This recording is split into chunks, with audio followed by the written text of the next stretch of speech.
Mesdames, Messieurs, bonsoir et bienvenue sur cette nouvelle édition d'information sur la télévision de la Barry. Bonne retour de jeunes à toutes et à tous.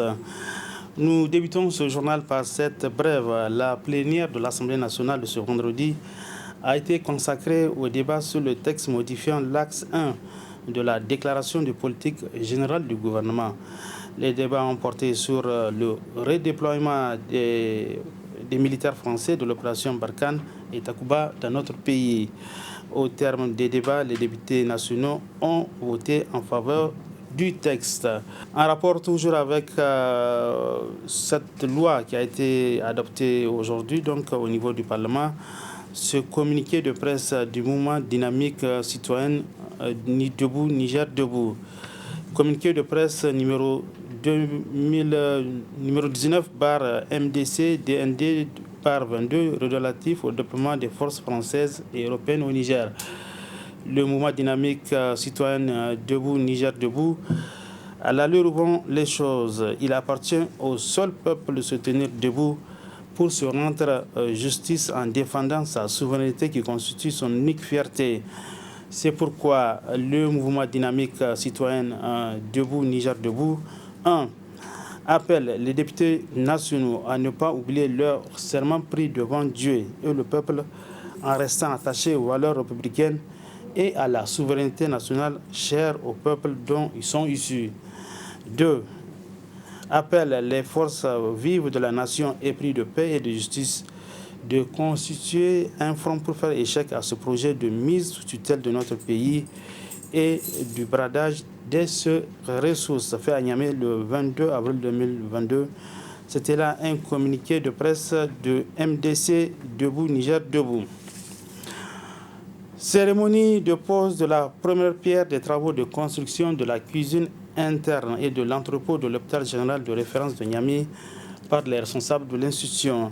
C'était donc un investissement du groupe Mayor qui est une société de développement. Le compte rendu de cette cérémonie avec Hamza Sakou. Officiellement réceptionné le 2 août 2016, l'hôpital général de référence et de troisième niveau de référence avec comme mission d'assurer des soins et services de qualité et réduire les évacuations sanitaires. Cette institution améliore davantage ses services de prestation, d'où la présente cérémonie de pose de première pierre de construction de cuisines internes, d'entrepôts et d'une cafétéria. L'hôpital général de référence est le seul établissement sanitaire public nigérien possédant une salle d'angiographie avec un équipement permettant la réalisation de différents actes à la pointe de la médecine moderne. L'équipement de cette salle peut effectivement être utilisé par différentes spécialités médico-chirurgicales afin de réaliser des gestes aussi bien diagnostiques que thérapeutiques. Actuellement, cette salle est régulièrement utilisée par l'équipe de cardiologie pour la réalisation de la coronarographie et la pose de stents chez les patients le nécessitant. Ceci constitue une véritable avancée technologique et une modernisation de l'offre de soins au Niger. La cérémonie qui nous réunit ici aujourd'hui permettra de renforcer donc les infrastructures de notre institution, ainsi donc d'améliorer les prestations qui lui sont offertes. Nous ne remercierons donc jamais assez le groupe Mayer pour ce geste noble en ce mois béni de Ramadan. Cette œuvre de charité qui vient renforcer les capacités de prise en charge de l'hôpital et celle du groupe Mayer qui ne cesse de contribuer au développement du Niger. Nous avons la foi que le meilleur investissement, c'est l'investissement sur l'être humain et c'est pour cela que nous sommes ici, donc il faut vraiment investir dans ce cadre.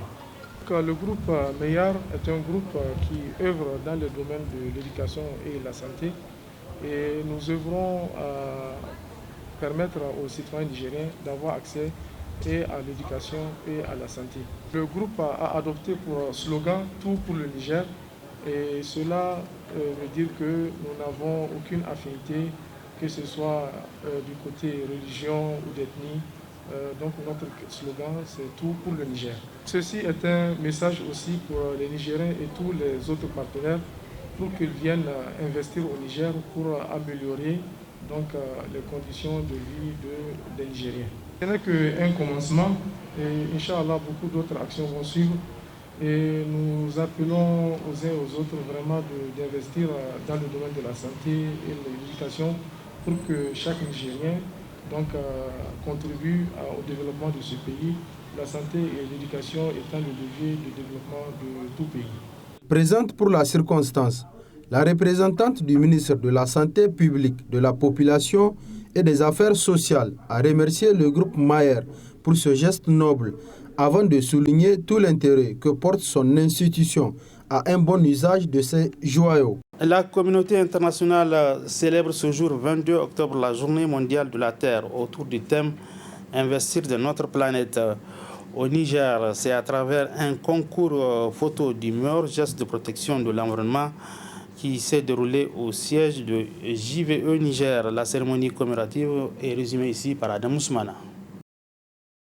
Donner un cachet particulier à cette journée mondiale de la Terre, tel est le souci qui a guidé les associations œuvrant dans la protection de l'environnement à initier un concours photo de meilleurs gestes de protection de l'environnement au Niger.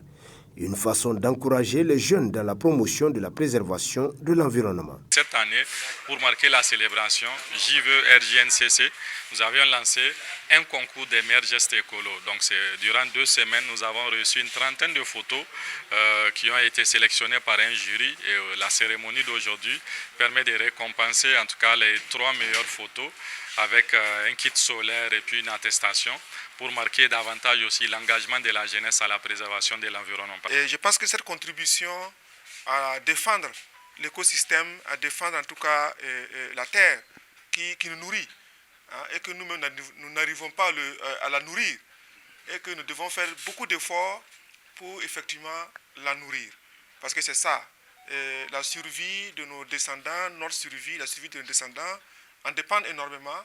Et j'invite chacune de nous à apporter donc sa contribution à ce que la terre qui nous nourrit continue éternellement de nourrir, et que justement la pression que nous exerçons sur cette terre puisse être amoindrie afin justement que chacun tire profit de cette ressource rare. À l'un des organisateurs d'édifier davantage l'assistance sur les critères de choix pour ce concours. 3 critères ont guidé nos choix. Il y a eu d'abord le premier critère qui est le cadrage artistique, parce que vous savez que c'est des photos amateurs. Donc on a voulu savoir comment ces photographes amateurs, comment ils font leur cadrage artistique. Donc on a affecté un point, ou plutôt 5 points à ce critère. Et le deuxième critère, c'est la légende des photos, légender les photos pour mieux expliquer la photo. Donc la légende a été un critère de poids. Et le troisième critère, c'est l'impact écologique, puisqu'on est dans le cadre de la Journée mondiale de la Terre. La remise des prix aux lauréats du concours photo de cette édition de la Journée mondiale de la Terre a mis fin à cette cérémonie. Autre aspect de cette édition d'information, le mardi 19 avril dernier, le ministre de la Communication en charge de relations avec les institutions a fait l'objet d'une mise en mandat de dépôt à la prison civile de Kolo. Cette arrestation fait suite à une affaire de présumé détournement des deniers publics qui le met en cause et qui s'est passée lors de son passage à la tête de la Sopamine. Une mise en mandat particulière qui a suscité autant de réactions et qui a suscité également le reportage de Boubacar Ibrahim. Cité dans une escabreuse affaire de 3 milliards de francs CFA, lors de son passage à la tête de la Société de patrimoine de mines du Niger, Sopamine, le ministre nigérien de la Communication, Zada Mohamedou, a finalement été emporté par le vent de pop de cette affaire qui a défrayé la chronique durant 2 semaines et qui a pris la dénomination de l'affaire Ta'anadi Sopamine. Ainsi donc, c'est dans un profond étonnement que les Nigériens ont appris sa mise en mandat de dépôt le mardi dernier à la maison d'arrêt de Kolo. Un état de fait dont la particularité a suscité autant de réactions dans l'opinion publique. Pour les acteurs sociaux, très impressionnés, la particularité de cette arrestation ne fait pas de l'impossible. Un ministre n'a pas d'immunité. Il a un privilège de juridiction qui ne s'applique pas dans cette affaire. Parce que les faits qu'on lui reproche étaient antérieurs à sa fonction de ministre. Donc, ici, si la justice effectivement réunit les éléments, Elle demande juste au président de la République, comme c'est un ministre de la République, l'autorisation de le poursuivre, et je crois que la justice a demandé et a obtenu. Et suite à l'obtention de cette autorisation, il a été auditionné et suite à l'audition, il a été mis sous mandat de dépôt. Donc c'est une première et il faut encourager la justice surtout et vraiment créer les conditions pour qu'elle puisse agir. Ne devant souffrir d'aucune insuffisance, cette lutte contre la corruption engagée par le président de la République lui impose un choix cornélien à faire à poursuivre l'acteur de la société civile. À partir de la mise sous mandat de dépôt de M. Zada, c'est qu'il n'y a plus de raison de protéger ceux qui sont impliqués dans l'affaire MDN. Il n'y a plus de raison. Dans l'affaire du ministère de la Défense, d'abord, il y a plus de sous. Deuxièmement, la sensibilité. Et troisièmement, les conséquences de ce qui s'est passé au ministère de la Défense. Donc aujourd'hui, pour moi, c'était des alliés, c'est vrai. M. Zada, c'est un allié du PNDS. Mais l'affaire MDN, les responsables, ce sont les militants du PNDS. On va voir maintenant si le parti au pouvoir, le PNDS, va continuer à protéger ces militants. A noter qu'avant d'être placé en mandat de dépôt, le sieur Mohamedou Zada a successivement été entendu par le parquet, puis par le juge d'instruction du pôle économique et financier du tribunal de grande instance hors classe de Niamey, comme annoncé dans les journaux. Ainsi, il est donc à rappeler que plusieurs affaires en lien justement avec des détournements de deniers publics et des droits qui n'ont pas été versés à l'État restent encore pendantes. Toutefois, si tous les présumés coupables de détournement peuvent ainsi être identiquement entendus, le président de la République ne perdra pas la face devant le peuple nigérien. Place à présent à la rubrique Ramadan de cette édition qui traite des efforts des femmes musulmanes pendant ce mois béni. Le prédicateur Ben Salah demande aux couples de faire preuve de compréhension mutuelle durant ce mois, voire au-delà. On l'écoute. J'aimerais aussi quand même attirer l'attention de mes frères en islam que, eh bien, ces sœurs-là, ce sont celles-là qui sont au fourneau à partir de 16 heures, qui sont devant le cuisinière à partir de 16 heures, devant le four à partir de 16 heures, à la cuisine d'une manière générale, pour nous faire plaisir, pendant que nous sommes en train de vivre le match Atlético de Madrid, OM, Olympique de Marseille.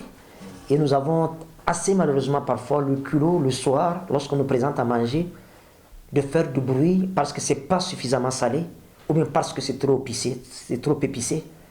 J'aimerais rendre un hommage à nos sœurs, à nos épouses, à nos mères, à nos filles, pour tous ces efforts qu'elles déploient pour nous faire plaisir et leur demander pardon au nom de tous les hommes en ce mois béni de Ramadan. Il est arrivé, ça je sais de quoi je parle, dans une ville du Niger dont je vais taire le nom, qu'une femme obtienne le divorce, ya subhanallah, à la veille de la fête du mois béni de Ramadan, parce que son mari lui a offert un pain java, alors que chez le voisin, le mari qui a beaucoup plus de moyens, a offert un wax de 35 000 francs. Lui, on lui a offert un pain de 3 000 francs. Elle fait du bruit au point où, Satan aidant, parce que déjà ils ont été libérés, eh bien, elle obtient le divorce. Au bout de 29 ou de 30 jours d'efforts, pour plaire à Allah, pour nous élever vers le Très-Haut, pour nous élever vers le sublime, pour obtenir son agrément, chères sœurs en islam. Je vous demande humblement de ne pas faire porter à vos maris ce qu'ils ne peuvent pas supporter. Pas seulement pour le jour de la fête, mais également pendant toute la durée du Ramadan, mais au-delà, pendant toute l'année. Aussi bien pour la popote journalière, aussi bien pour ce qu'on met dans la casserole chaque soir, aussi bien pour notre toilette, pour nos vêtements, pour nos enfants, eh bien, de grâce. Allah n'impose à une âme que ce qu'elle peut. Aucun homme n'est pauvre, aucune femme n'est pauvre, si elle sait se contenter de ce que Allah a prévu pour elle, ce que Allah a prévu pour lui.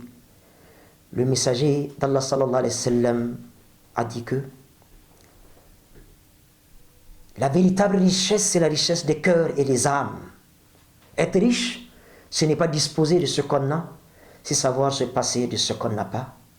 Alors, de grâce, dites-vous que si chez le voisin, c'est une télé écran plat de 52 pouces qui est là, et chez vous, c'est une télé de 25 000 francs. C'est l'autre là, la petite télé là, que nous avons utilisée avec nos parents, qui est là. Dites-vous ce qu'il y a de mieux pour vous. Si chez le voisin, eh bien, pour toute la famille, eh bien, c'est un tissu de 35 000 francs qu'on a acheté pour chacun. Et chez vous, votre mari, vous ne savez pas comment il a trimé pour le faire. C'est le geste qui compte. Eh bien, c'est un pagne de 2 000 francs qu'il vous offre. Eh bien, accueillez ce pagne avec le sourire.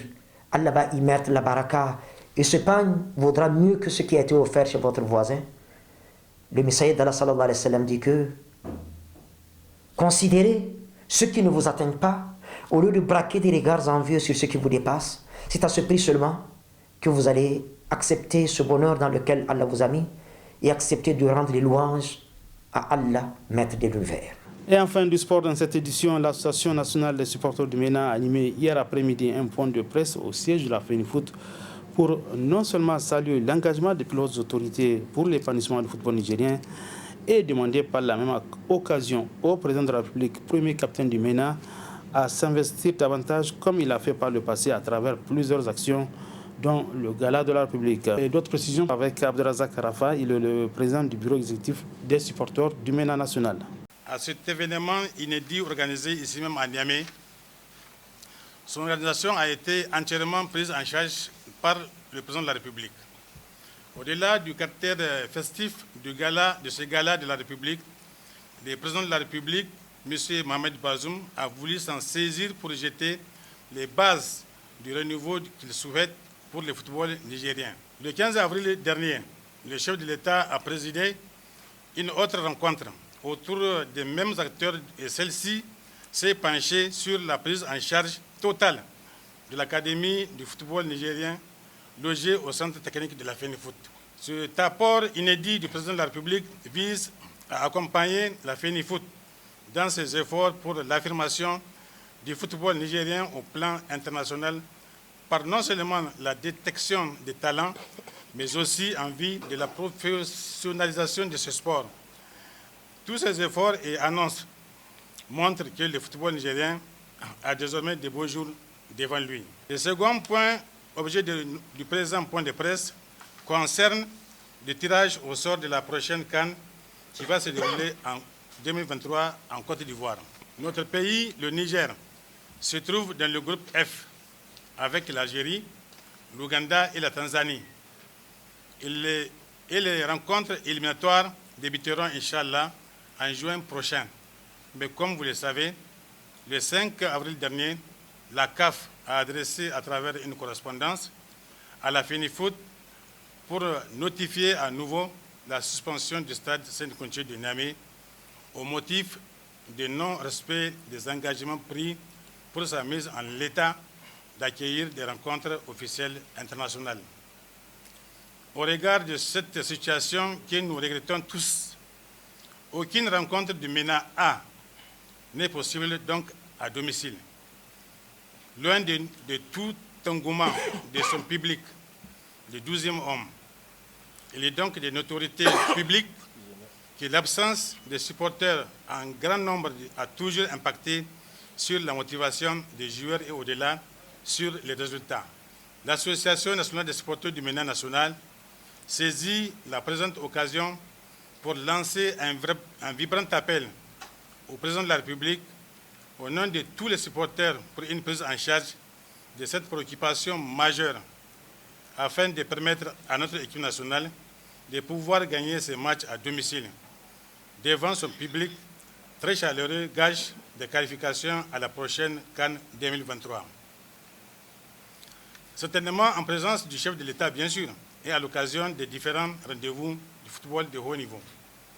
Pour finir, nous demandons encore au président de la République, premier capitaine du MENA et premier supporter, le rattachement direct des équipes nationales de football à la présidence pour une meilleure prise en charge et une excellente visibilité de notre cher Niger, à l'instar des nations comme le Sénégal, la Côte d'Ivoire, nos challengers et bien d'autres pays. Voilà, point final de cette édition d'information. Mesdames, Messieurs, merci à vous de l'avoir suivi. Bonne soirée.